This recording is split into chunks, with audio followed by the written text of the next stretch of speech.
Thank you for listening to the Tattness podcast on the Tattness Co. Network. Welcome, ladies and gentlemen. A Mercedes kind of sentiment, luxury, and trust in me to honor the free. We all should be. It seems my sundial burst into yin and yang, right and left, me and you. What is up, y'all? Welcome to the Tattness podcast. I got a crazy awesome guest, like always, but this one, I'm telling you, you're gonna love this. None other than Sherry Nelson, who is an amazingly beautiful human being inside and out.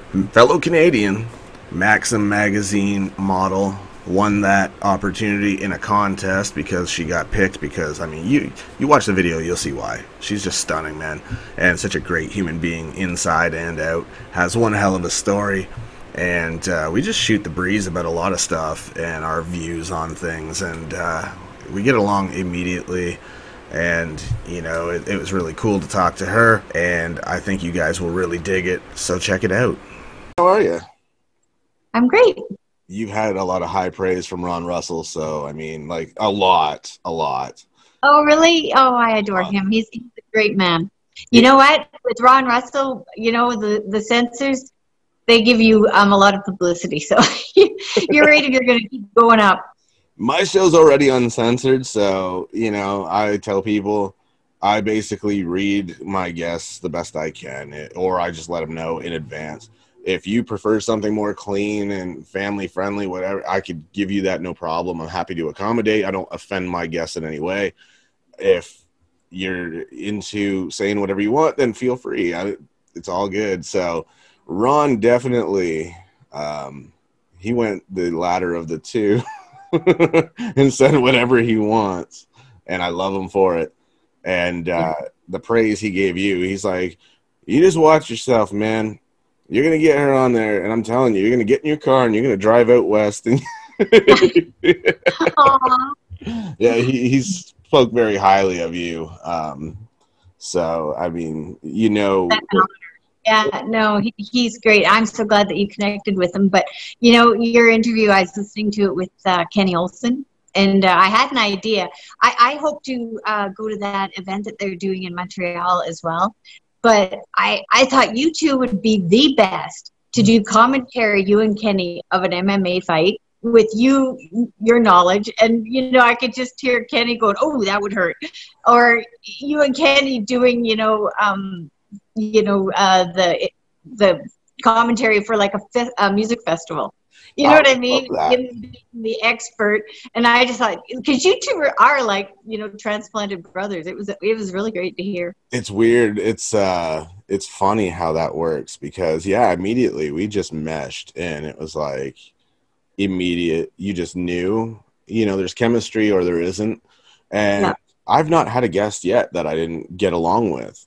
But there are just yeah, you're good. But even like at the beginning when Kenny said, "Oh, I'm in my car," the two of you, it felt like I was in the back seat. It was great. And then I'm listening to you with Stephen Perkins, and I'm like, "Wow, you brought out a lot that I didn't even know." And we had him on our show.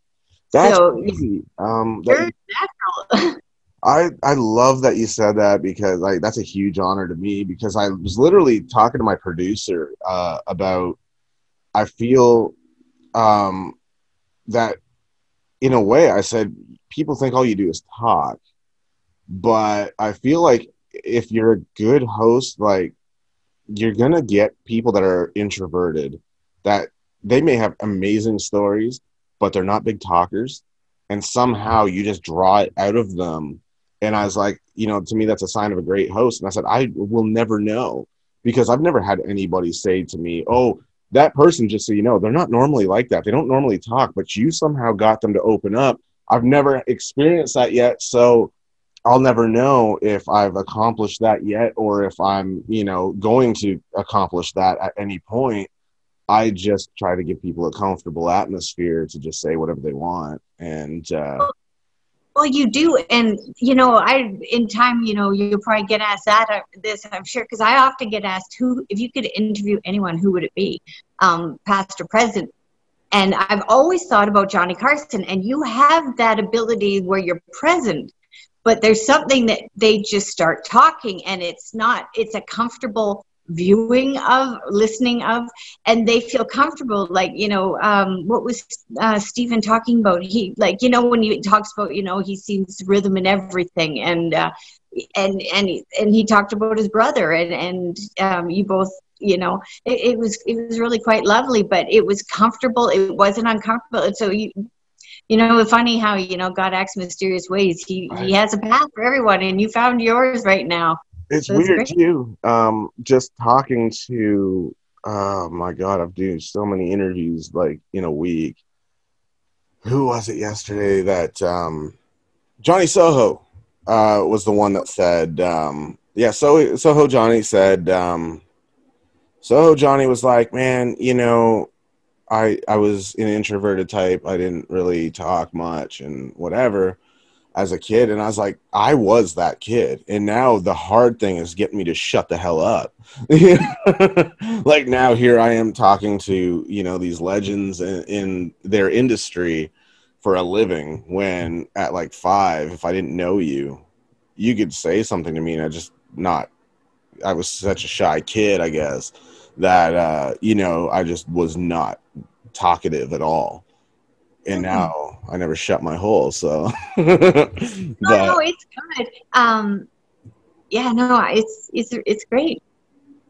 It's I've got so many shows in the barrel still because I released them. I'm going camping on the 11th. So I've got everything on a schedule. So while I'm gone, it'll release, and then nobody has to miss anything while I take a few days to just kind of unwind for a minute and put the business stuff on hold. And it's so cool that we can do that now, where you could do shows in advance and just have them release every week.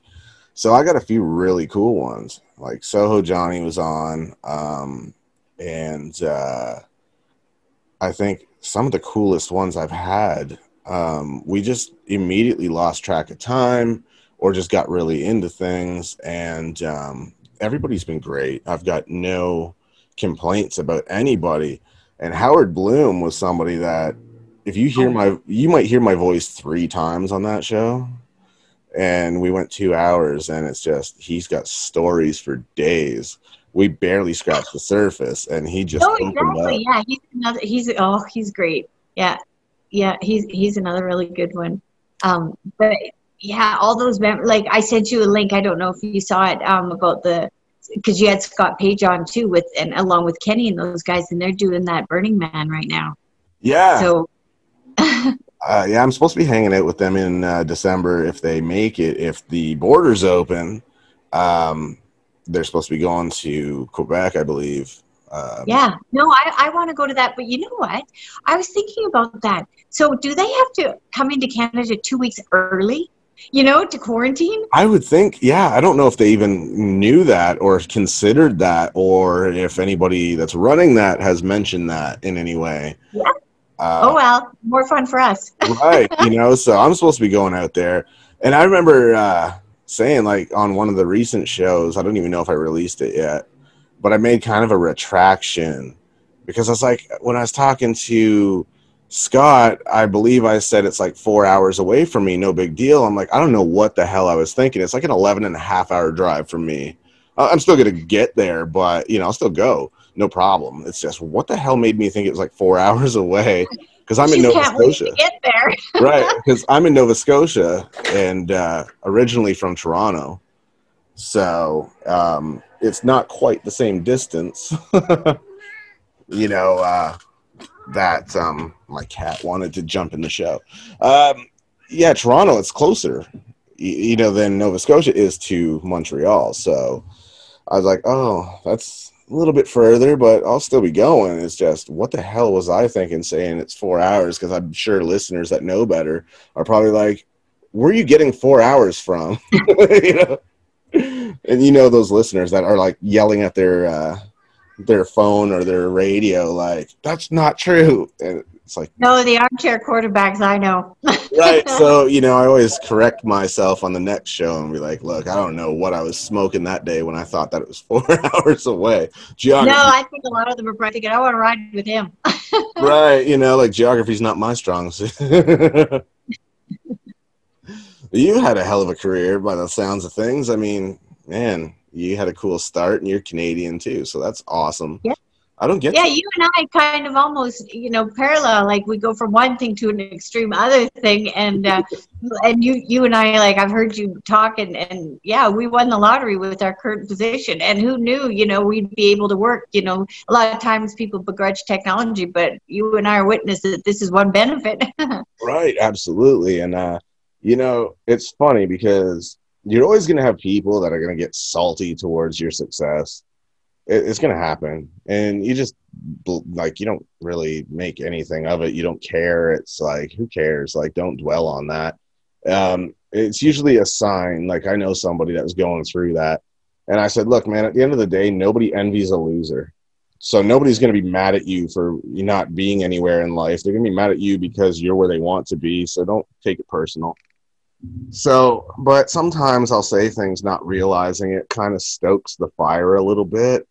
And it was actually recently, I had said, yeah, I'm about to drink some beer and talk to a Maxim Magazine model. It's a tough job, but I'll take one for the team. It's fine. And I know some people are going to get real salty about that and bitter. And it's like, come on, man. Yeah, but I mean, not everyone gets to do that kind of thing, so I get it, but you know what's stopping you from trying to do what you want to do rather than Exactly. No, I think, if you don't try, then you're a failure. You always got to try. You know what I mean? Like, I always like with that contest, like, I didn't tell anybody I was doing it because what if I didn't succeed? No one would know. So I always think if you're nervous and you're unsure, don't tell anyone. And then it's a pleasant surprise if you do.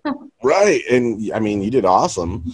That's a no-brainer. So it's funny though. It is like that where sometimes you just don't tell people.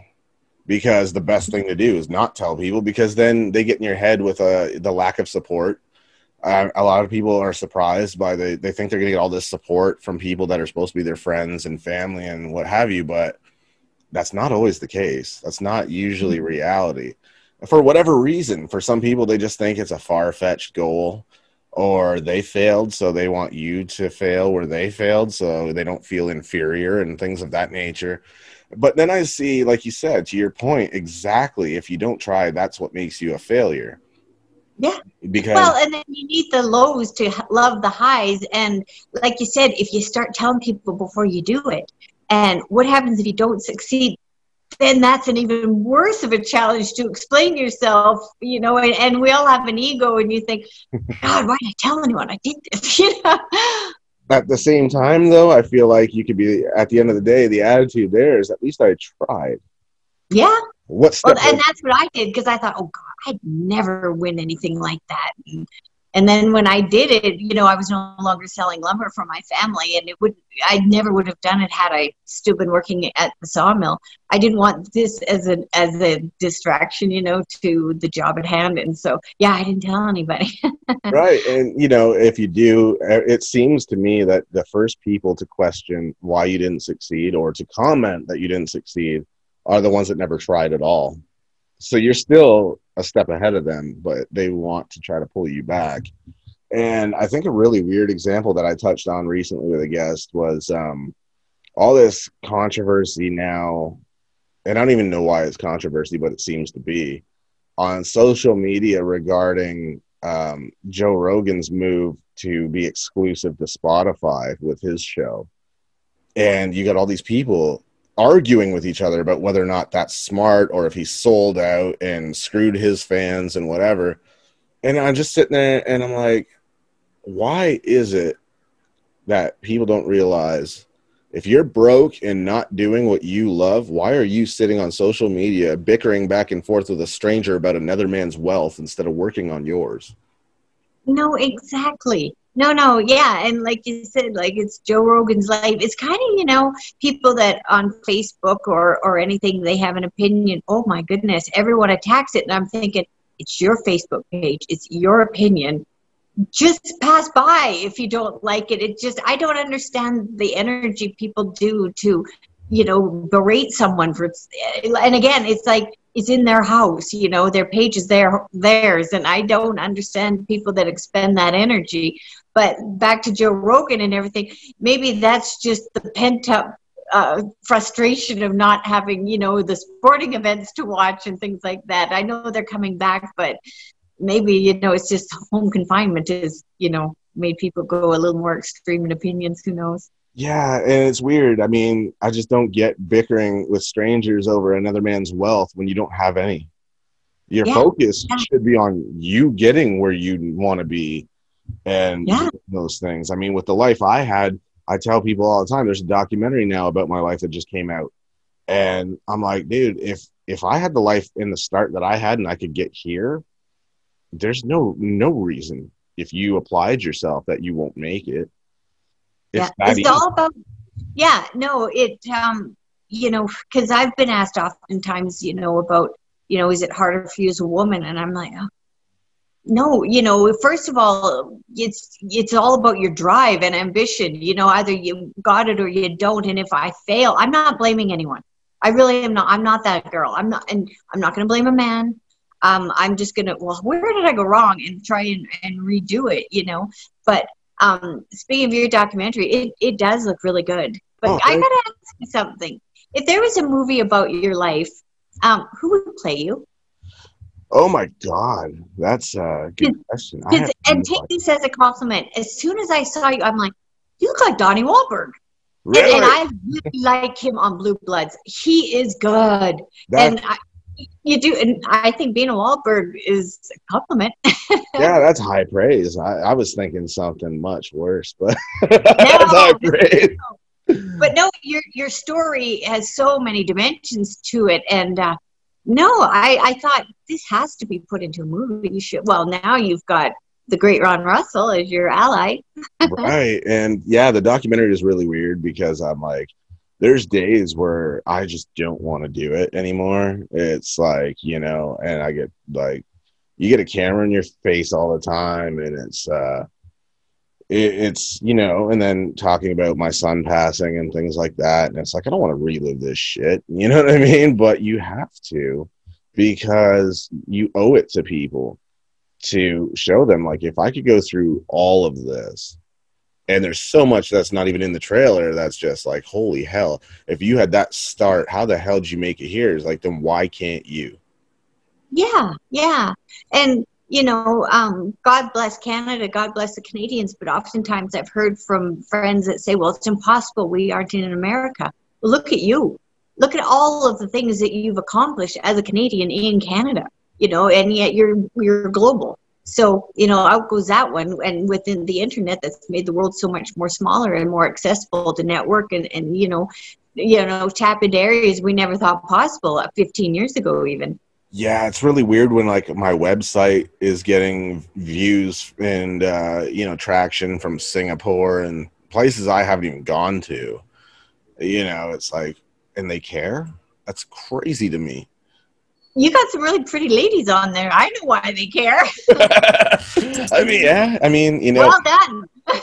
That doesn't hurt anything, does it? No. Hey, I got to ask you. I've never had a tattoo. Oftentimes I've thought about it. What, being that you've been a tattoo artist, correct? Yep. Okay. So, from your perspective, as a professional, as a man, what on a woman would be the sexiest tattoo, and where?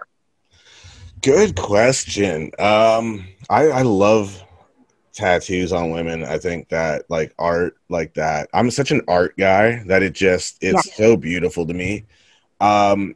And I know some people are like, oh, that's excessive, but like the arms and things like that, the more I think if it's done well, it's actually really cool.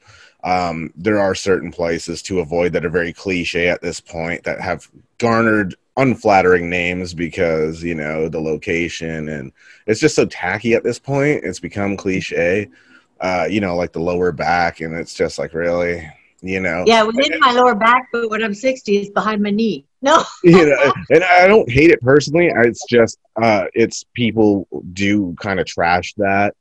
But anything like shoulders and down, you know, the whole arm, even when a woman gets that, people are like, oh, that looks really nice, you know. And it's just, it adds a bit of a. I've seen a whole back of a female, like you know, it's gorgeous. Are you a black and white guy, or I do you like the colors?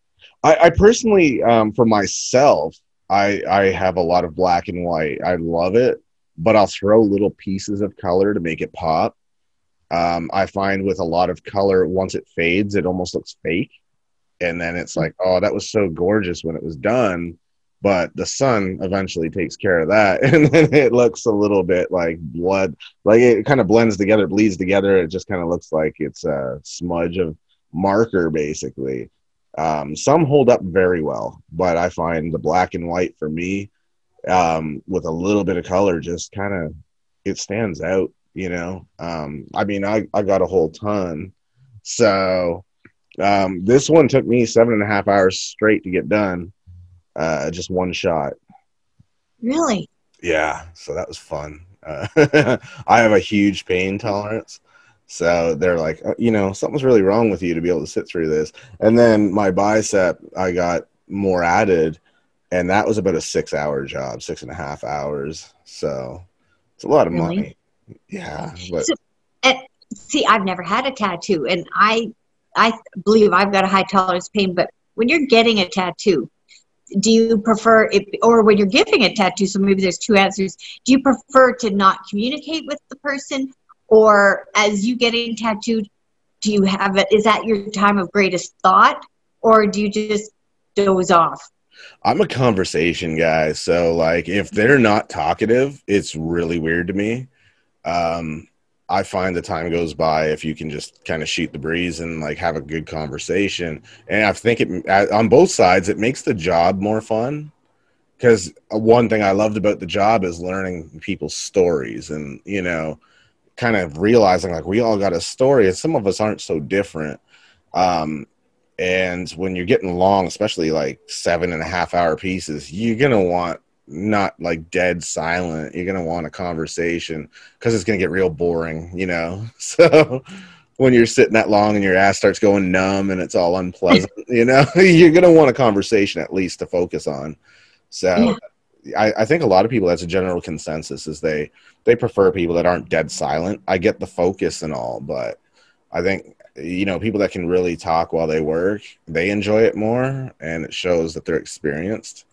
So, but that's just me. I mean, some people probably, you know, do take the time to really just think, but it's kind of awkward, I think, sometimes for that, where it's almost like those awkward cab rides where you're like, do I talk to the driver or do I just shut up?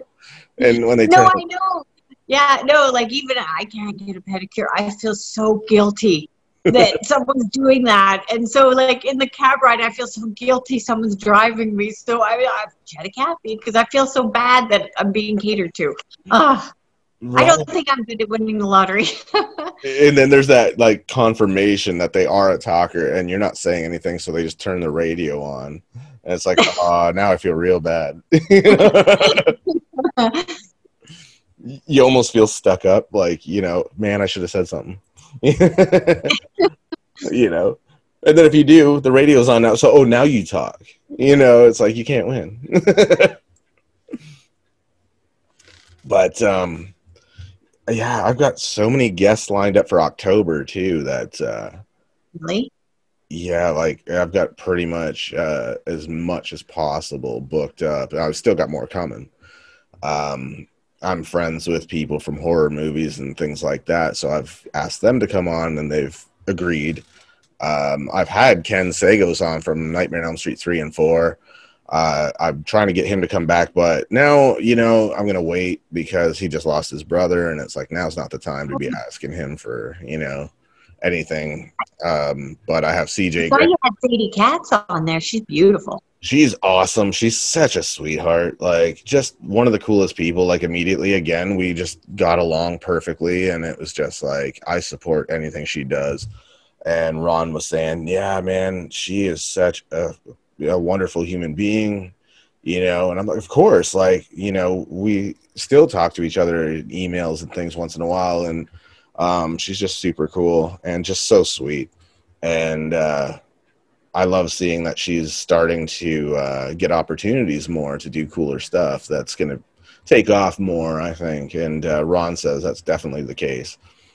She's just meant to be, you know, somebody that's going to just blow up and become super successful. And I've seen things and I'm like, man, why do people have to say such hateful shit? You know, it's like.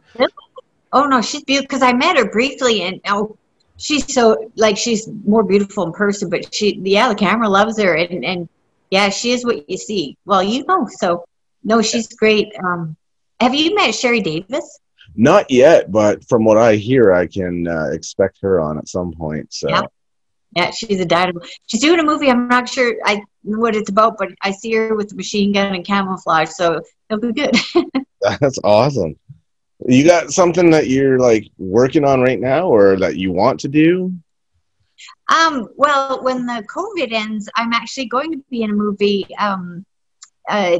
It's going to be called Warrior of Eight Flags. Uh-huh. And it's going to be filming in Los Angeles, Hong Kong, and Denmark. Oh. And yeah, it's an action movie, and I'll be an FBI agent. That's awesome. Yeah, this COVID thing's really screwed everybody. So it's like everything's up in the air, and it sucks. When do you think normalcy will come? Do you think it's going to happen this year, or do you think next year? I just, it's tough, you know. Well, you and I, like, I'd like to cross into the US, you know, with our show that we're doing. Everything's a podcast, and they've got the studio ready to go. But it you know, I don't mean to be elitist, but you know, when they just say, okay, we'll revisit this in 30 days, I kind of wish that they would give you, okay, we'll revisit it, you know, in 4 months. That way, you know, you'd settle more. Yeah, you know, so, you'd expect more of a change, right? Yeah, because I was Airbnb-ing it for the first, you know, 2 months, because I thought, okay, well, this will lift, and now I just started renting a place, you know, and it's hard to rent a place, you know, less than a year, so you know, it's hard to find short-term rentals. So yeah, absolutely. Yeah, I really don't know. I was asking myself the same thing. Like, do I think that December is going to be, you know, all good? And I'm not confident in that, because I could see them going the route of, like, even though things, because I live in Nova Scotia, where it's been the safest in the country, and still they're being very cautious because that's what kept them safe. And so I could see the validity to kind of keeping it, you know, for a long term, just in case, even though everything seems great, seems like it's past, let's not jump the gun. I could see that, you know. I don't love it, but I get it. You know what I mean? So I truly think, and I hate to say it, but I think next year is probably the best we're going to get in terms of things. Just, I feel like they've had enough experience now with people lifting the bans and things too early and saw what happened, that now they're like, we can't do that again. We can't afford to do that again, or we're going to look really irresponsible. You can do it once, and when things go south, it's like, okay, now we know. But to do it more than once, I think it might be causing some backlash at that point if things do kind of go crazy again, because then it's going to feel like it's never going to end, you know, if it just keeps coming back in waves every time we open borders and stuff like that. So I want to say by December everything will be great, but I just don't feel confident in that, to be honest. I don't know, that's just where I'm at with it. But, you know, hopefully. What's your first thing you want to do once you can travel, or, you know, everything is lifted? What's your first thing you want to do? That's a good question. I mean, man, I'm a I do this a lot now, and I've kind of gotten used to this. And this is my first. I just passed my 1 year threshold doing this. I saw that. So that was kind of cool. And I was like, it's become normal to me. I'm taking it, seriously. And I'm not sure at this point if I'm going to go back to getting punched in the face for a living. So, but Well, Keith, do you consider yourself an introvert? Only I ask that because, like, you draw, you do things like that, and then we were watching some of your fights last night, and you're smooth in the ring. Like everybody kept saying, "Oh, geez, he's very calm." But then all of a sudden out of nowhere, you just do the big kick or the punch, and they go, "You're calculating." Like you seem to internalize so much. So you're in that same vein, but yet this probably is taking you out of your comfort zone in a way because it's through podcasts versus if we had no COVID and in a studio. I wonder, but I'm curious. Do you consider yourself introverted? I love that because I do. I really do. I'm really weird like that, where I'm kind of this weird combination. It's like this. I don't think weird. I think most geniuses are kind of introverted because you've got so much going on up there in your brain, so It's crazy because in college, even a professor was like, I knew you would volunteer to do this volunteer work because you are such an extrovert. I'm like, where are you getting that? And she's like, dude, you are so animated with like your reaction to things. When I say something, you're just like, what the hell? You don't mind talking to people, but at the same time, on the other side of the coin, it's like when I go home, it's like I don't really hang with people. I've been burned too many times. There's too many fake people. And, especially now, it's like it's always about what they can do, like what you can do for them and what they can get from you. And everybody, I always say everyone's different until they're not, because everybody says the same thing. Oh, I'm never going to do that. And I wouldn't, ask you for this, that, and the third. And then it's like, hey, this person, can you like kind of get them to talk to me or something? Because I watched all their movies and it's like, that doesn't work that way. And now I see your motive, right? So I'm weird like that, where if I have somebody come to my home, I go all out, because if I'm going to allow somebody to come hang with me in that sense, it's a celebration to me that I value them that much. I want them to feel important. But I could get in weird headspaces where I really want to hang out with people. And then the second I do, within a half hour, I'm like, I really wish they'd just leave, because I just go back to like, I just want to be by myself again. But I won't say anything because it's not them, it's me. Or there's times where like I really hate that they're leaving, even though it's been hours. It's weird. Well, that's one thing, with the COVID, with this isolating or distancing, if there's a benefit, perhaps it's learn to love yourself, because that, I think, is a big chunk of the battle out there. If you cannot be happy with yourself in a quiet room alone,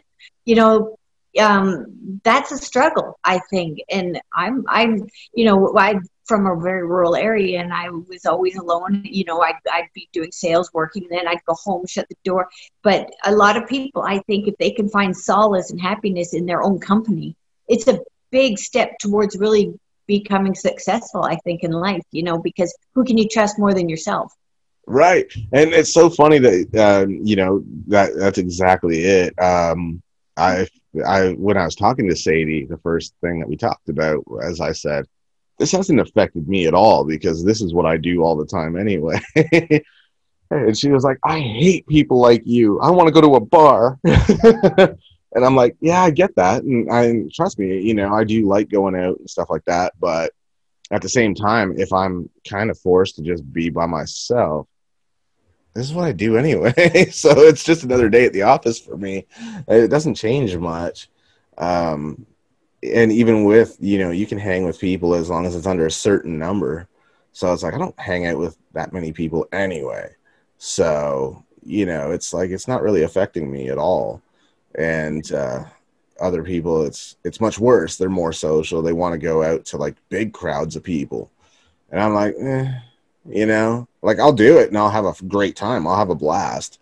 but I'll have fun. But I'm not that person like that needs to go out and party every single night with like 40 people, or else I just don't feel like, you know, I'm living as well as I could. It's like I got all this other stuff going on that I have value in it, you know, that I just want to go back to the gym, you know, and spend 4 hours a day there like I normally do.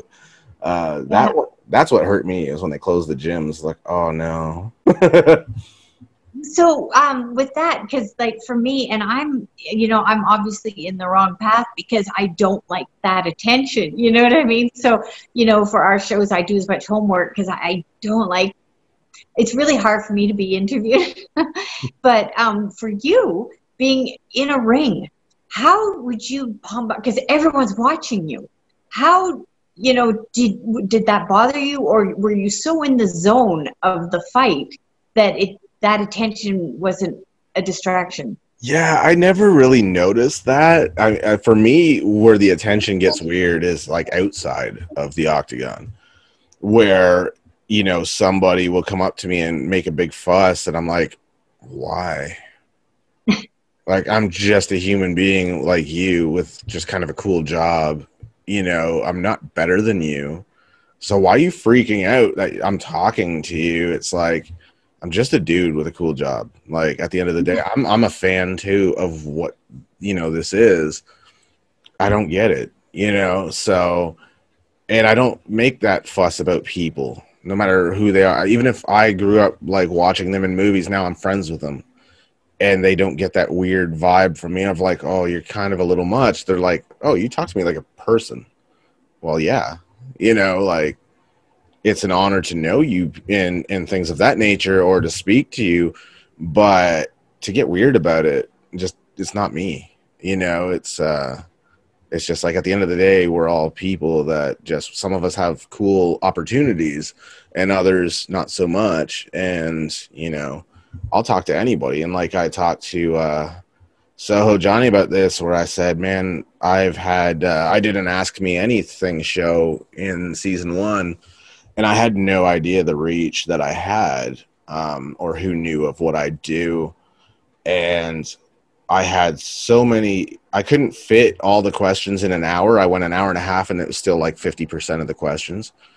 And then somebody said, not a question, but I just wanted you to know that at one point you did this video where you kind of told people that anybody that says that, you know, if you resorted to suicide attempts or something like that, you're a coward and blah, blah, blah, that you're not. And that people don't understand the depression, and the way it works is like, some days you just hit that darkness and you just don't really feel like, you hit that wall and you can't break through it this time like you normally do. And your brain does not allow you to believe that people do care. Your brain does not allow you to believe that you're not alone. People don't really necessarily get that. And I said, instead of making a temporary, you know, a long-term permanent solution out of a temporary problem, if you feel like you need to talk to somebody before resorting to something like that, talk to me if you have to. Like, I'm here. Who the hell am I? Like, I don't care if you got nobody else. You can reach out to me and I won't, like, you know, ignore you. And so somebody said, I saw that video and I just want you to know that saved my life. And I was like, what the hell? Like, that hit me so hard that I was like, I need a minute to process this, because that's a lot to take in. That is such a compliment, though. Yeah, Wow. It yeah. really is. Because I guess from his perspective, you know, close friends and family, you're numb to their opinion because you know it already. But for someone, you know, of your stature, or, you know, just for someone to say, I'll hear you, I won't judge you. Like, for them to have that resonate of your words, that's magic. That's really, geez, that's, wow. Yeah, it was really heavy and a lot to take in. And I was like, that just meant so much. And it's such a responsibility at the same time. And then it brought more people forward, where people did message me and say, I'm really struggling right now. And I was like, I don't care if it's 3 a.m., call me, or, you know, hit me up and I will answer. I don't know you, but I don't want to read your obituary. I want to hear your story. So it's, you know, you have to be grounded. no matter what. And to start pulling this, like, don't you know who I am garbage? And like, you know, I'm not that dude. I don't like that. You know, it's just weird to me. So I don't like when people freak out and be like, oh my God. And I've told this story before about my personal assistant, who's also like one of my closest friends. And she said, we went to an event and a fan of yours came running up to me because I passed by her, and she was just so like excited that she doesn't know me. She doesn't know anything about me, but she's like, I just met him and he talked to me for like a half an hour about other fighters that we really respect and admire. And he talked to me like a fan too. And like, he was just so cool and like, didn't act like he was bigger than me and better than me and this, that, and the third. If you get the chance, you should really talk to him. And she was like, I didn't have the heart to tell her, like, I know you very well. I'm your personal assistant. Like, I travel with you. And I also kind of weirded out at the same time and realized, like, I forget sometimes who you are and what you do and how much it affects other people, that because you don't ever remind anybody. And I'm like, I just do what I enjoy. That's it. Yeah, well, yeah, there is value in a person, you know, a man of few words. You know, my father is that way, you know, rather than revealing all your cards all the time, you know. So then if all of a sudden you make that eye contact with a stranger, they're like, oh, he saw me. Right. You know, there's value in that, I think, you know, like you said, when you don't need to go to the bar, you're not that person that has to jump up on the table and get attention, you know. Right. Yeah, it's more of an earned welcoming into your small circle. And I think that's probably why people are like, wow. Yeah, it's so funny too, isn't it? That like, it always seems that those of us who don't love all the attention in the room are the ones that end up in a career that kind of garners it, whether we want it or not. It just seems counterproductive in our goal to just kind of blend into the background. Well, yeah, the best thing about what I'm doing is this is giving me access now to the opportunity to do things for people that I've adored and loved, and in that contest we're getting people to vote for me. There's this one lady, she's probably the biggest Elvis Presley fan in Canada, and our show is going to be going down to Tennessee. We were supposed to be going next month, but we won't until the COVID. Anyways, I'm going to surprise her when we can to go with us, and we'll be going there to Graceland, and we'll be going with Elvis's cousin. So you know, you and I are not in it for me, but I get to finally pay people back that have been so kind to me.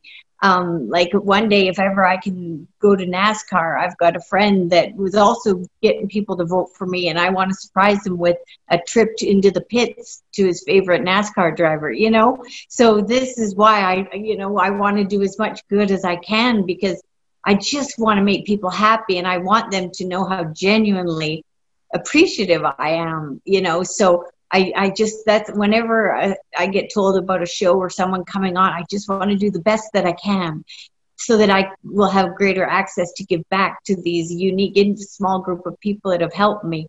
And well, you know, Eileen Shapiro, yeah, and Jimmy Starr and Ron Russell, you know, their names are attached to ours, and my God, I don't ever want to do something that will taint them, you know, because of their connection. And, you know, so when I was listening to you and Kenny Olson in particular, it was so fun that I thought, oh, you two would be the best at an MMA fight, because I could see you going, okay, look at, he's got strength in his right kick, and Kenny going, ow, you know, you know what I mean? And then at the same time, if you guys were, you know, at a music festival and Kenny'd be like, geez, did you hear him hit those notes? I'd be going, what? No. And then, you know what I mean? And you'd be the fan at that event. Like, that's why I thought you two would be the best. Like, remember the Saturday Night Live skit, We Need More Cowbell? Yes, I love that. You know, oh, my. That's the greatest comparison. I love that. It'd be so fun. You know, the Keith and Kenny show, you know, it's KK time. But it's so funny that he said we need to do that, too. Oh, yeah, no, and you know what? He's kind of one of those salt of the earth kind of guys. When he says he'll do it, he'll do it. You know, he's not Mr. Tech savvy, but I think, again, he's one of those men that has such a full brain of ideas and visions and art, of like, because he writes so much and he performs. And yeah, so he's just an asset to have as a friend in your Rolodex. Yeah, he's so great. And we were joking about that. We're like, we're doing this where we're just gonna, he's like, we got to do videos for YouTube where we just watch movies and just make fun of them. And I was like, I am so doing this, right? Like, we're doing this now. Like, that has to happen. Yeah. And well, I thought he was so quiet, and I had heard him when I was doing research about him for our show. And one of the guys said, come on, you've toured with Kid Rock, and what's the craziest thing you've ever seen when you're on tour? And he said, yeah, I've probably seen everything that I think if a unicorn had clip-clopped onto the bus, I would have said, hey, man, you want a beer? So, that's a pretty safe assumption. I mean, I know. I could totally see him sitting there and doing that. So yeah. I literally talked to Ron about that today. About, you get to a point where the most bizarre things happen, and you're just like, this is normal for me now. It's strange. Because he asked me, what's the weirdest kind of messages you get? Because he's like, I get some really out there kind of, and of course he worded that the way Ron will, and people will hear that. And it's like every time I try to get used to it, it's like somebody ups the ante with something way more out there that I'm like, oh my God. It's just so strange that it's like, this is my life now. Okay. So what is the craziest thing? Oh man. And we're uncensored. That's true. I mean, my God, I've had stories upon stories, and people are crazy. There's the demanding people that are like, answer back. And I'm like, whoa. I was like, I don't know this person. They shot a message to one of my Facebook pages for what I do. And I was literally getting a few minutes to myself, and I decided to shower. And my personal assistant was like, this person that comes across kind of like not all there, that you were really nice to, decided to message you again and be like, answer back because you didn't respond immediately. And she's like, so I blocked that because you're not the guy to, put up with that. And, it's not cool. I did a whole show about things like that too, where you'll get people that are like, sign this. I'm like, whoa, like, I'll sign your stuff, but be cool. There's a way to talk to people, and it's like, that's not it. So, but then you get like, there's like women that get really crazy, and it's like, whoa, what is that going to accomplish? Like, it just gets really weird, and it's like, I hate social media now. It's like, it's just, I cringe at getting messages and like, oh, I gotta open this, don't I? It could be anybody. What's the craziest female request or message you ever got? During the Ask Me Anything, someone that has never met me a day in their life, I hope it was like in a joking way, but when it's written, you don't know. We're like, will you marry me? Like, I have no desire to move back to Ontario, and that's where it says you're from. So there's that. But, and then that whole weird gray area where I've never even seen you a day in my life, let alone talk to you. So there, sorry. A friend of mine, Chance from Chance TV, he was talking about this. They're going to be doing this catfish during COVID. That where people pretend they're someone they're not on the online. Yeah. So I said to him, I go, this is the best time ever for catfishing for some people because, you can't meet me now because the borders are closed. Like, can you imagine how extended this catfishing is going on for some people, and some people don't know? Right. It could go on forever. And it's really funny. I mean, there's an ongoing joke about that with my show too, that about the COVID thing kind of being a benefit in a way. Try as I might, sometimes I forget, and I try to make sure my phone is silenced when I do a show. And I kind of, you know, my buddy Steve Austin, I took a little page out of his book of, if you hear my phone go off during a show, if you see me out in the streets, man, I owe you a beer, because that's my fault.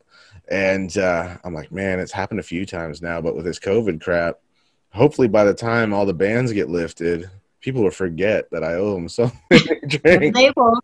No, but I was like, I have guests that theirs go off like repeatedly, and I'm like, I have nothing to do with that, man. That is not my issue. I owe you nothing. Take that up with the guest. But, So I need to ask, you make your own barbecue sauce. And yeah. then you said that you always have to be listening to Rick James. And Yeah. anyone who knows me, I am a super freak. What Rick James song is it? Usually Mary Jane, for some reason. I'm sure people can figure it out. But yeah, it's pretty much a whole playlist. So, but that one's definitely is in there. I love Rick. I even have one of those little those pop figures of Rick. Oh, really? Yeah, I love it. I had to order it off the website because I didn't see it in stores, but they announced that it was coming out, and I pre-ordered it. I'm like, I need that for my shelf. So I love Rick, and yeah, it's just a weird thing. Like, it started one year in the summer. I had a few drinks and started making a few different types of homemade barbecue sauces, just blasting Rick James. And it became every year, this is what I do in the summer. It just makes me happy, man. So I don't know. Does it make you happy, or does he get you to fearless and living on the edge and just go, I'd never try this spice in there if Rick James wasn't playing? Right. You never know. I mean, I make jalapeno honey, which is really good on chicken and pork and like ribs and wings and stuff. Yeah. And then so there you go. He makes it spicy and hot. So what if you're listening to Adele? You probably have a very mellow, right, flavorless, and just like, I don't know. I'm not going to take any risks with this. Yeah, you know, you got to get a little nuts when you listen to Rick, I guess. So, yeah, it's usually. So when you went into the ring, what would you listen to pump you up? Oh man, that's a good question. Usually anything. It could range. I mean, sometimes it's Metallica, sometimes it's rap, sometimes it's more hardcore rap stuff. Whatever the mood strikes at the time. It's really funny how even with my workouts, I have playlists, and it's like some days something will really get me going, and then other days I'm like, nah, not that. I need something a little different. I need something that's gonna kind of take it up from there a notch. And so like a lot of old school like hardcore rap, and it's usually just the music for it that's like seems aggressive or something that gets you through that heavy lifting. So I think with MMA it's no different. It kind of gets you in that mindset. And sometimes it's just a playlist of motivational workout like video speeches and things, honestly, that just kind of tells you to remember what you do and just kind of do it, no excuses, right? And sometimes that's all I need, and it's like, that's right, that's what I do every day. You didn't spend 4 hours a day in the gym to come out here and give it like 50%, so it ranges definitely.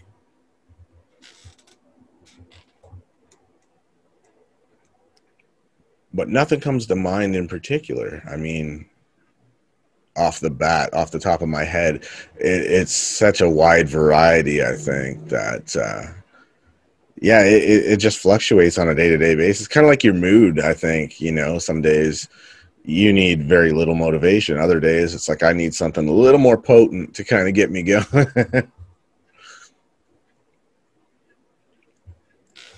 But, I said that on my show recently with, I think it was, man, I don't even remember now.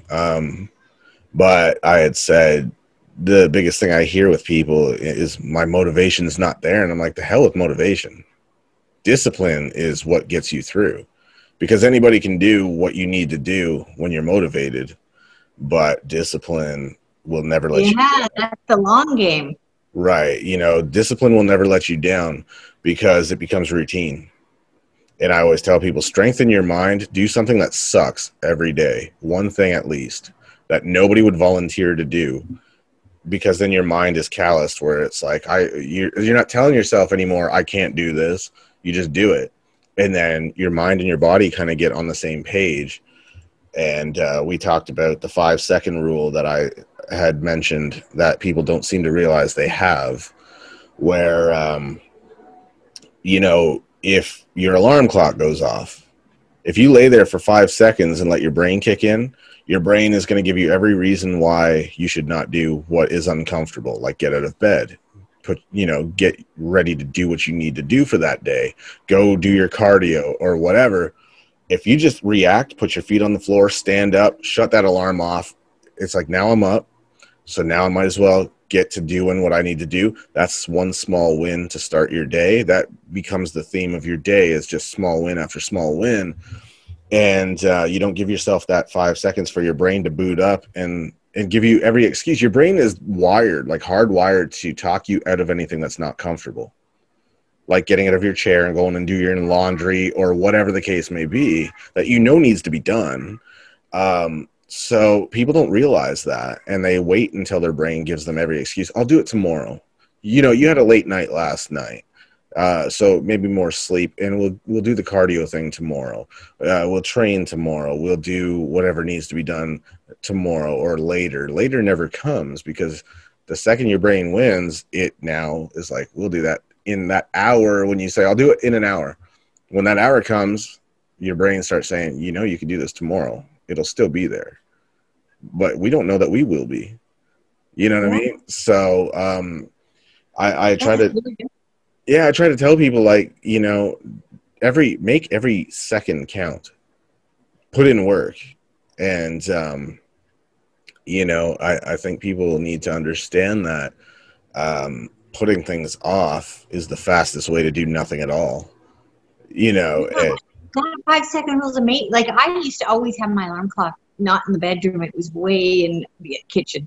I had to get up and go all the way into the kitchen just to shut it off, because, it's too easy to hit on snooze. But I didn't even think of that 5-second rule. I did not realize all that. So for some people it might even be less. It might be 3 seconds. Their brain might kick in, but there's always a distraction. There's always an excuse readily available to not do the hard thing.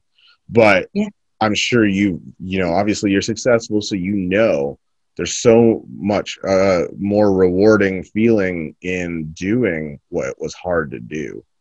Yeah. Well, I remember when I was in university, you never want to do your homework, and all of a sudden, why is cleaning the floor and back of the fridge more important right now? You would never do that if you didn't have homework. Right. So all of a sudden, cleaning the house becomes a priority. No. Exactly. And, it's just like, take away the excuses. Yeah. Do the hard thing. And like, I'll get up at 5 a.m. and go do cardio, and I'll do an hour of it.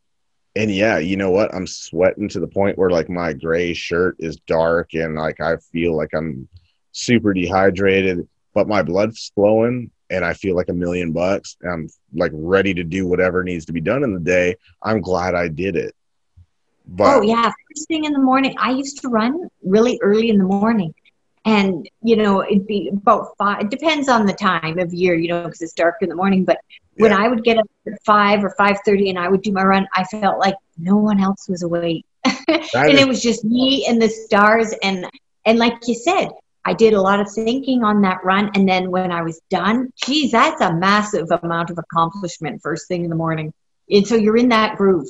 So, if anyone, and this COVID, this social distancing thing, like, I know oftentimes I feel like we're in house arrest. So hopefully people get, an extra set of incentive and drive when all these government imposed bans are taken away.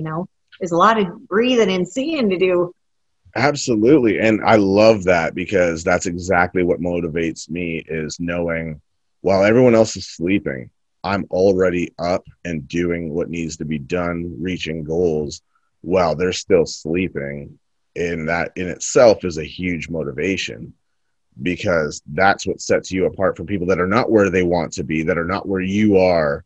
because they chose that. And I know that's what gets them so bitter, is because it's easier to point a finger and detract from what you've done than say, I'm the reason I'm not where I want to be. I'm the reason I'm not where that person is, because I didn't put in the work they do.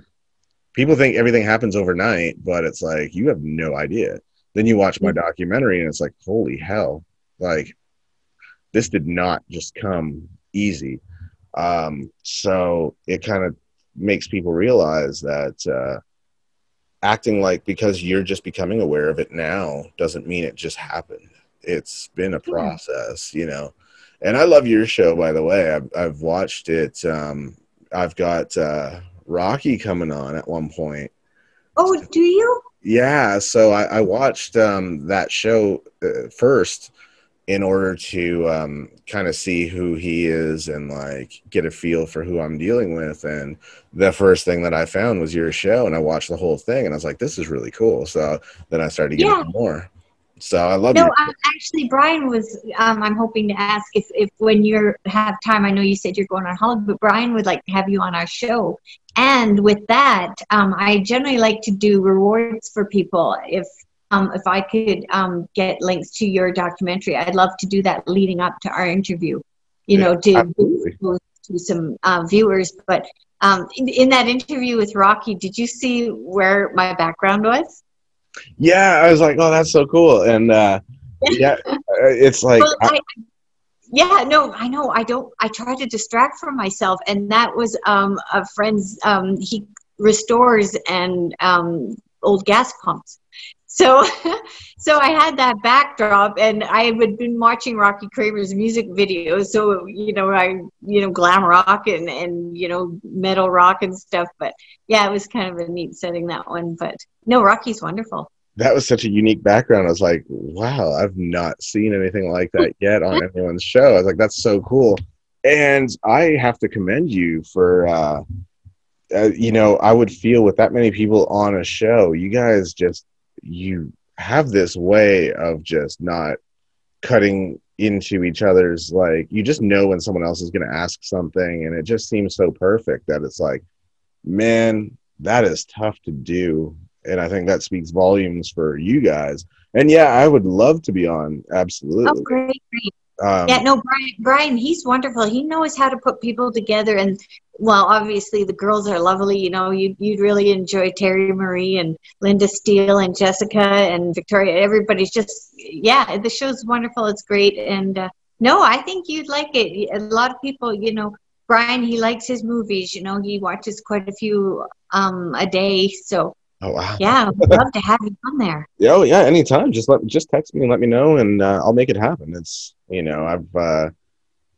obviously normally my schedule's so wide open that I'm just like anytime.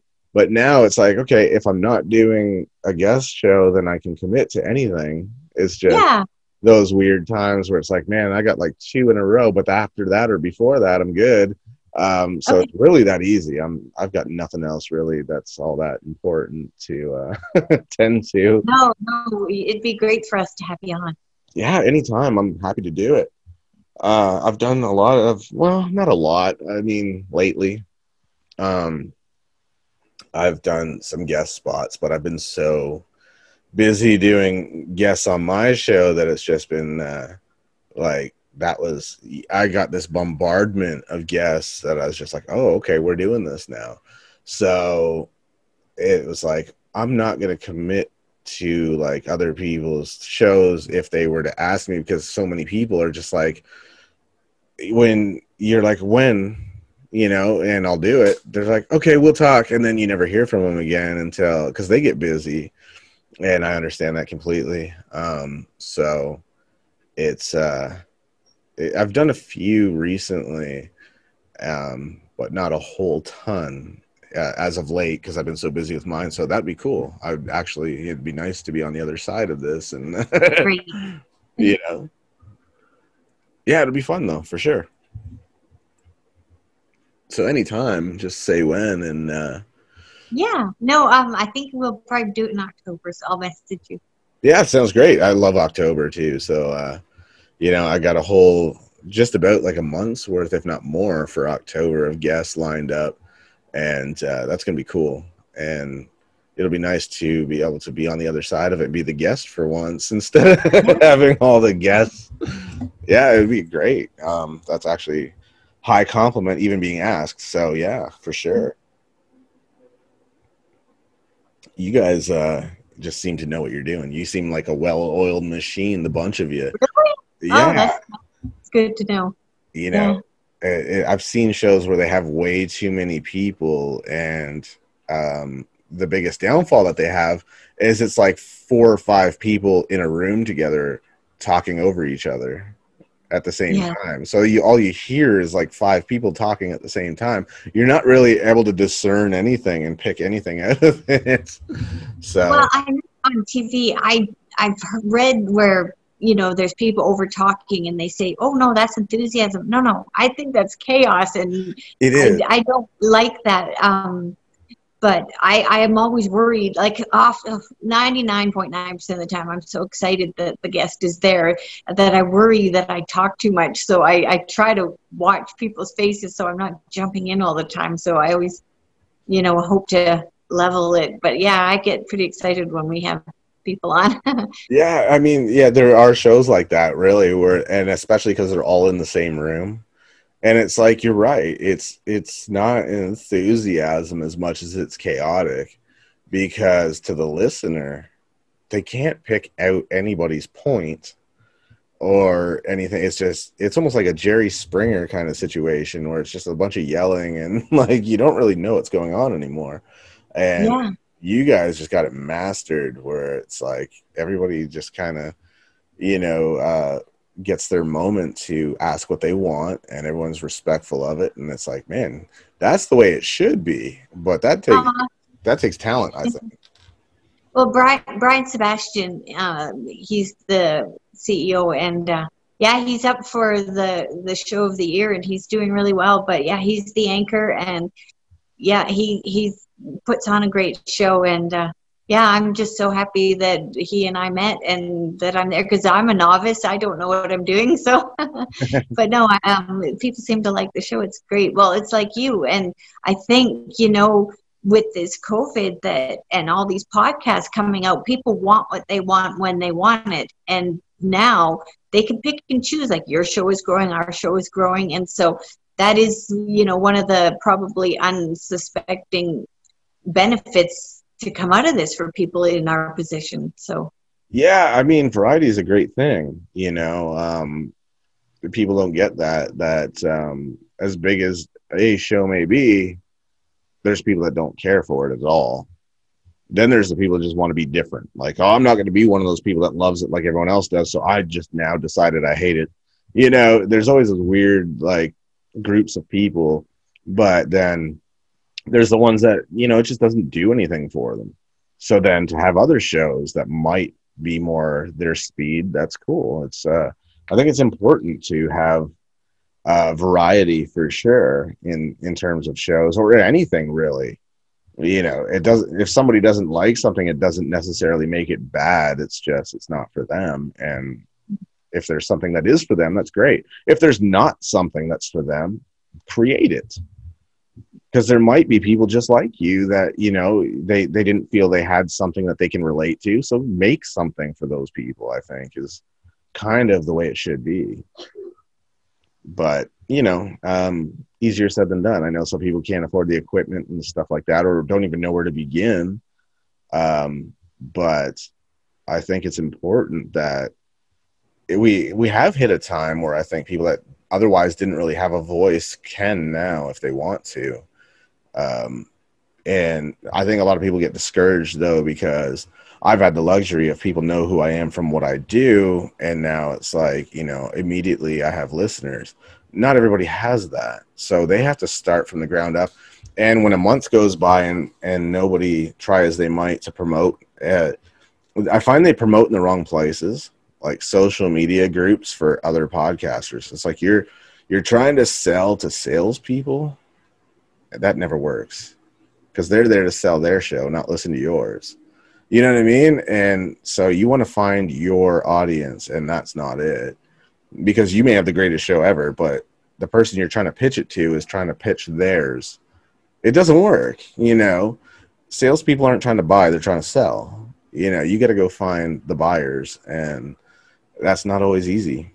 So I think there's far more groups on social media for people trying to sell their product rather than for buyers that are looking for a show to listen to. So it's kind of funny, but it's kind of like, just keep doing what you do and you will be heard eventually. And word of mouth is so important. I don't think Facebook ads and things like that are the way to go anymore, because it's now obnoxious to people. It's invasive. Nobody likes ads interrupting their stuff. You know, you would rather people are talking about what you do, because then it's like, oh, well, if you think that I would like it and we're so much alike, I'm going to check it out because we typically agree on things. It's just that easy. And it didn't cost you a dime, right? It's just, you got to find those few people that really believe in it and want to, you know, put it out there for other people to check out. And I think that takes time, you know, but it's not easy for a lot of people. And then if I say anything, they're like, well, easy for you to say because you're in this position. You're right. And I get that. It's not lost on me, you know, it's not wasted on me, but I also had to work for what I have. And people forget that. They think it was just handed to me and no work was involved. It's like, I wish that were true in some cases, but no, I'm glad I busted my ass for everything I have, because now I know what it takes. And I know that if something else I want to do is going to take effort, I got it. I can do it, you know? And it's funny you said that about movies and having such a fan of movies involved in the show. I have so many people from movies coming onto my show that it's like, it makes me always wonder, like, what are people's favorite movies, because there's such a variety. And I just talked to Ron about movies, and it's like, he has done so much with that. Do you have preferences? Well, and anyone who knows my all-time favorite movie is Tequila Sunrise. Okay. And I love the movie Heat. That is one of the best movies ever. Ever. Oh my God. But you can never remake that. You know what I mean? Right. You can never remake that. It has to be Val Kilmer, you know, John Voight. John Voight, that's when I saw him and I thought, he's good. My God. So, I just talked to my producer about that the other day, like a few days ago. And I was like, it's one of my favorite movies of all time. And she's like, I've never seen it or heard of it. I'm like, are you kidding me? So of course I pulled up yeah. So I pulled up the trailer and I'm like, you watch that now. And we're watching this damn movie at one point, because I can't have people not ever going through seeing my life if you haven't seen Heat. Right. We can communicate. Right. Unacceptable. I have to fix that. You know? That's awesome. So we have that definitely. Do you remember Tequila Sunrise? Very vaguely. I'm going to have to check that out again. Michelle Pfeiffer, Mel Gibson, Kurt Russell, and Raul Julia. But and you know what's a good documentary if you haven't seen it? It's the story of Kurt Russell's father, Bing Russell. Really? It's amazing. And you know what? I think it might make a comeback in the sense that he, can't remember if he was a baseball player himself, Bing Russell, but he created a baseball team in Portland, Oregon, a tier below Major League. And they were called the Portland Blazers. And people who never made the major league, he said, there's no age restriction, there's no financial restriction, I can't pay you anything, but for the love of baseball, come and try out. And it was this motley crew of players, but their heart was in it. It was the most attended baseball event, and people got jealous of it in the upper leagues, I guess, and kind of took it away from them. But there's a new documentary out, and Kurt Russell's in it talking about his father. And like I was saying to my boyfriend, I said, you know, if there's a man cave out there, people should have Bing Russell's photo up on the wall as homage to the real man out there. You know, like you'll get it when you see it. I can't recommend it enough, and it's just amazing. Yeah, I'm definitely gonna have to check that out. That sounds awesome, and I love documentaries like so that. Good. Yeah, they got film from before, but I didn't realize. I think his father was an actor in Bonanza or something, and I wasn't even sure of that. But I thought, oh, I'll just watch and then I'll go. I could not leave the room. I had to keep watching it. It's well done. Yeah, it's an inspiring show.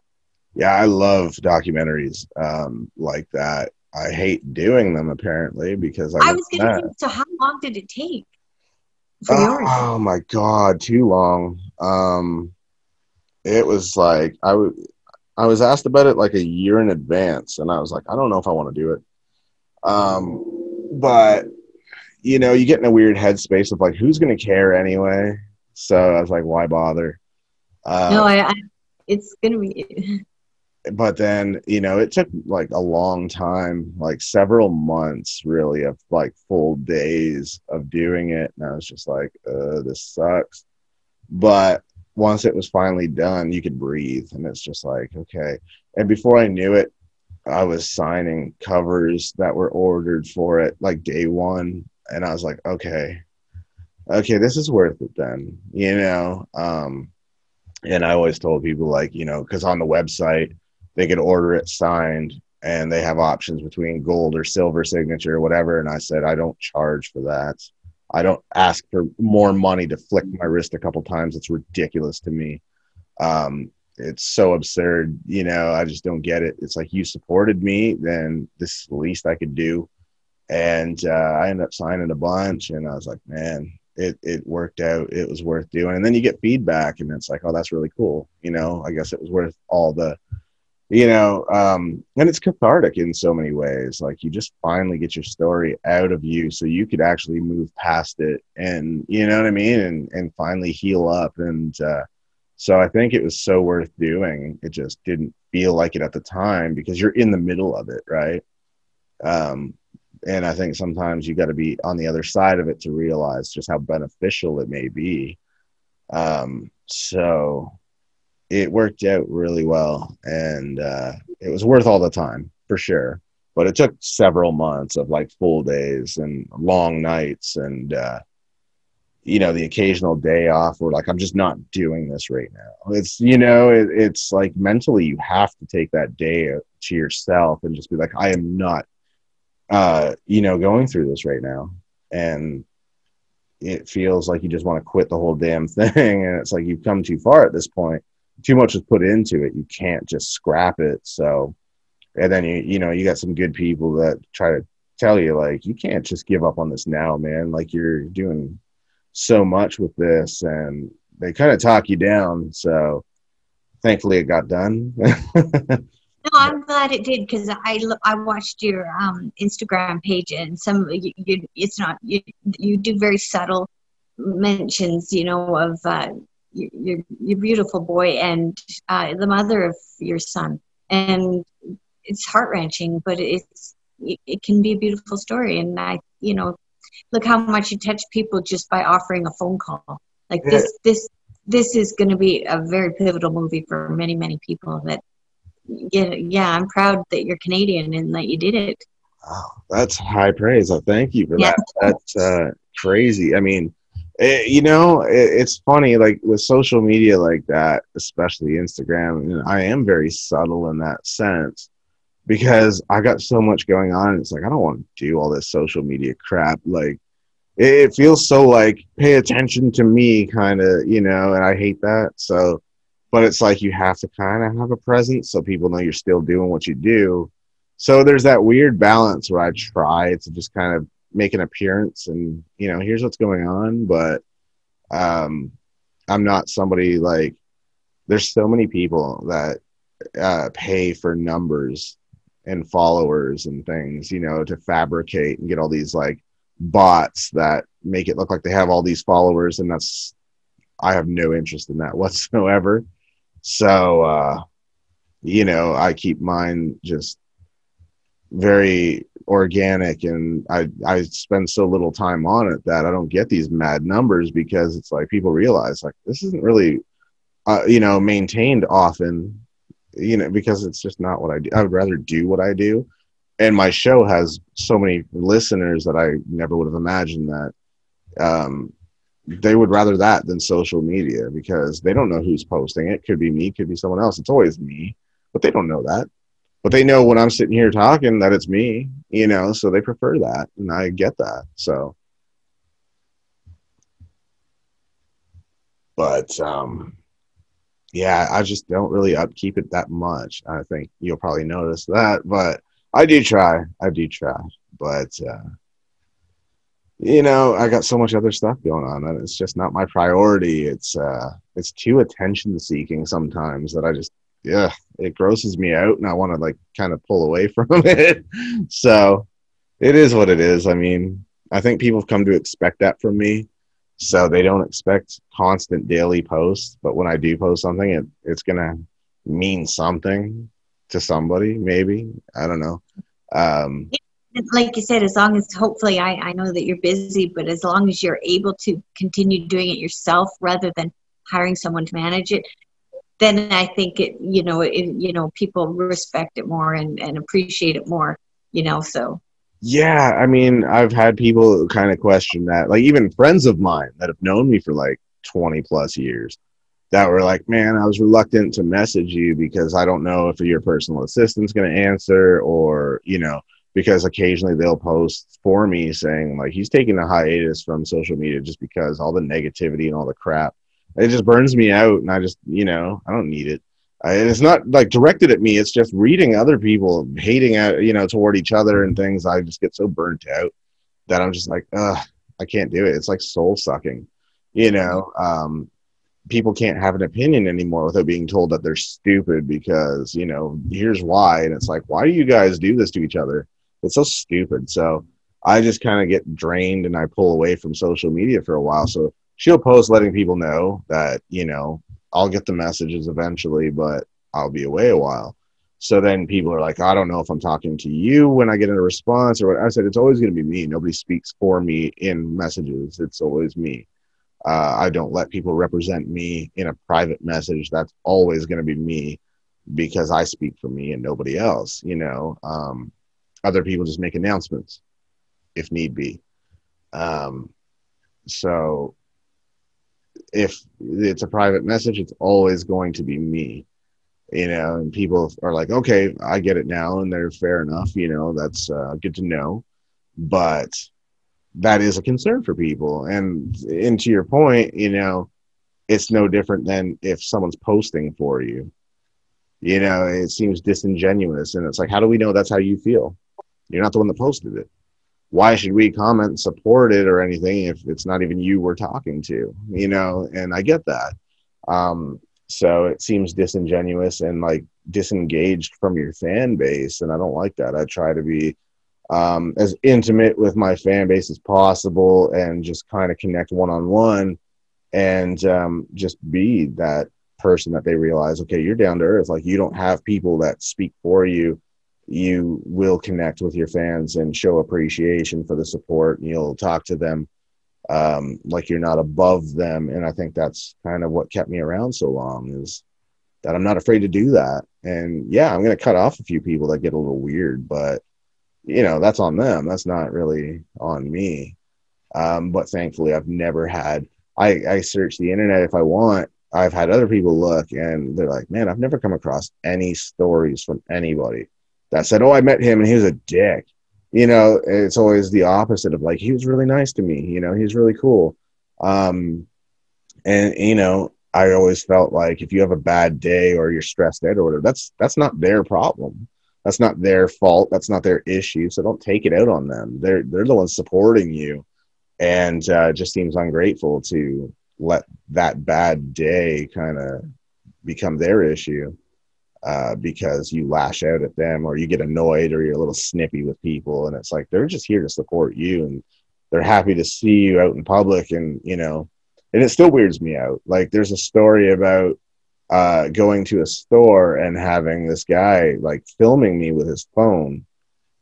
And I was like, the hell? And of course, my first thought, because I don't think anything of myself in that sense, my first thought is like, does he think I'm stealing things? Like, and then I'm like, oh, he knows who you are, idiot. It's like, but then I felt bad because I'm like, he could have just came up to me and I would have had a conversation, and we could have got a video or a picture together. You didn't have to be at a distance and film me. Like, you could have said hi. I wouldn't bite your head off and, you know, be stuck up. But he doesn't know that. But it's just like, I'm not mad at him for like not asking permission to do the video, you know, filming and whatever. Like, some people do get pretty salty about that, and I get it. It seems invasive, but to me, it's just like, oh, that's kind of cool, you know, that someone cares that much. And but it's not my first thought. I thought, does this guy think I'm stealing shit? Like, what, you know, what's going on here? And then it's like, oh, okay, he knows what I do and he knows who I am. Oh, that's weird, you know, because I'm just out buying like a bag of peanuts or something. Like, it's just, you know, normal person stuff that, like, it just weirds me out that somebody makes a big deal about you and wants to film you. Like, look who I saw today. I'm not used to it. I don't think after 4 years, I don't think I'll ever get used to it. So that's a good thing. Yeah. And before I forget, and he's going to be so mad at me, Ron told me to tell you he told me to give you his love because he knew you were coming on next. And I was like, yeah, I will right away. And then we got to talking and I was like, oh no. So I adore that man. He's a wonderful man. I feel safe with him. So yeah, when the borders open, he'll probably be one of my first people I see. Yeah, he's great. He was so funny. I'm probably going to have a lot of things that people are going to question with what he had to say, but it's pretty good stuff. He's dynamite. We were at this Oscar event and I heard a couple things he said. I'm like, I am going to be 5 feet away from this man the whole night because it was gold, you know? So yeah, he's so fun, but you know what? He's also the best person. If there's a documentary about someone that has passed that he knew, he sets the record straight because he did that on one of our episodes and our jaws were dropping. I think there was a documentary about Tab Hunter and the way Ron said the facts made way more sense. And so yeah, he should be, you know, part of your movies corner guy. Yeah, he's great. And we had so much fun. And he was such a sweet dude. At the end, he wanted to come back immediately. And I was like, open door anytime, you know, absolutely. No, and when there's a crowd of people, his height, there's a bright light above his head because he's just got that magnetic personality. He's amazing. He definitely loved taking advantage of the uncensored aspect too. So that'll be your number one show. Oh, probably, no doubt, because he was so funny. I was dying, and I wish I could get the stuff off air on the show, but that was gold. And I got Jimmy on in October, so that would be cool. And I asked him, I said, so what should I expect from Jimmy? Is he as hilarious as you? And he's like, oh, he's a dick. You know, he's so stuck up and self-absorbed. I mean, he named himself Jimmy Star, for God's sake. And then he's like, no, I'm kidding. He's actually really cool. You know, he's like, we need to hear Jimmy's laugh. I always say Jimmy's laugh should be everybody's outgoing message. It's got its own personality. I spoke to him briefly today as he set up the video, but I didn't really, besides emails, I haven't really talked to Jimmy much yet. But I'm going to send you something for your interview. I'll send you something that I have of his that I think he's the hardest working man in entertainment. So I'll send you something. Yeah, his career list is so extensive. It's like, my God. And anything he touches just goes way into the stratosphere. He's the Midas touch. And I really got actually kind of agitated by the fact that so much of the stuff he does, it says uncredited. I'm like, he deserves credit to be able to do that much. So that really kind of like blew my mind.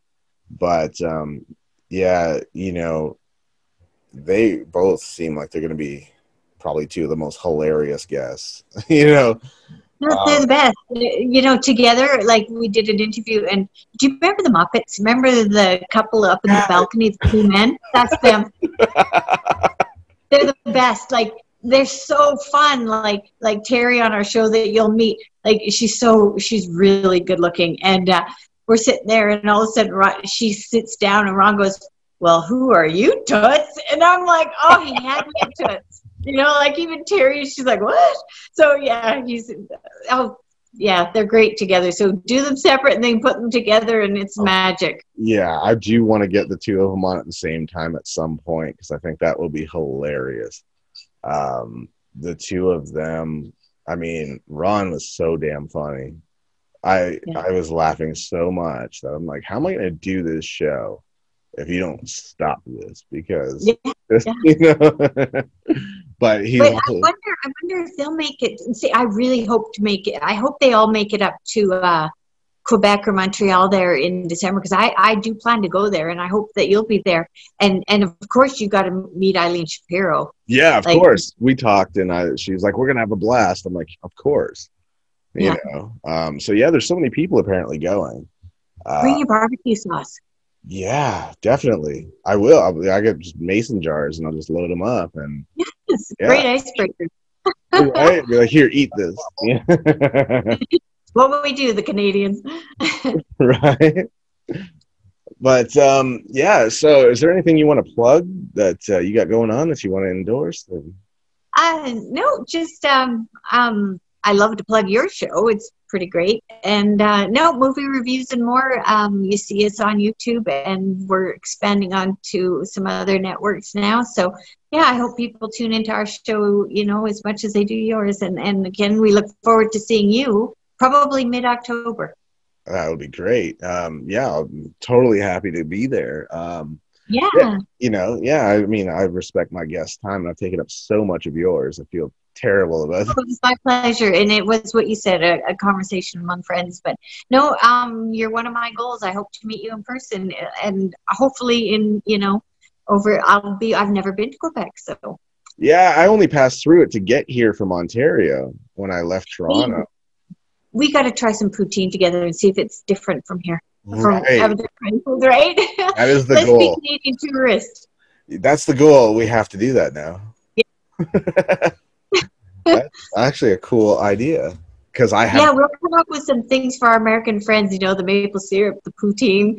Right. We'll do some fun stuff. We could do like a live show of like trying these foods or trying to like even order the food when you don't speak French. That's going to be fun. I think you and Kenny should commentate and I'll serve the food. For sure. That sounds like a plan. That would be so great. And then Ron Russell can hit the bong if it's not good. He will too. He will not hesitate.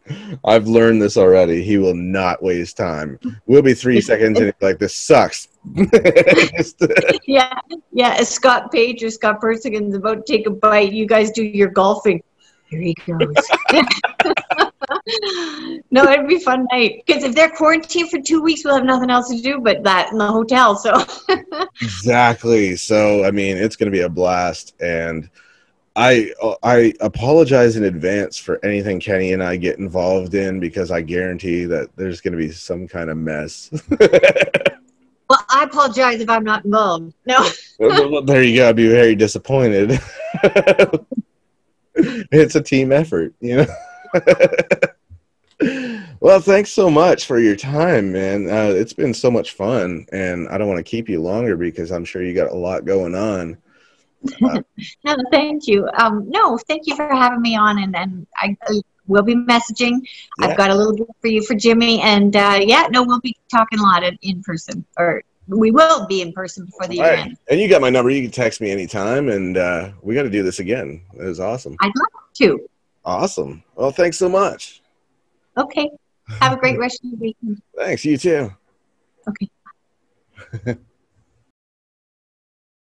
So that, of course, is the always lovely Sherry Nelson. You got to check out her story, dude, to go from her family's sawmill, you know, selling lumber with the family to just wanting something more than that and checking out other options and just succeeding, you know, and getting all these other opportunities now. It's really cool. I'm really happy for her. She deserves it. She's super successful. She's awesome. And she deserves all of the opportunities she gets and all the success in the world. So check her out. Check out her work. Support it. And, you know, what can I say, man? I look forward to hanging out with her. We talk and we get along great. So it's going to be a cool time in Quebec. Like I said, I'll be there. I'll be signing things, probably signing some copies of the documentary, and it's going to be a good time. Well, I appreciate y'all checking out the show, and I'll catch your asses later, bro.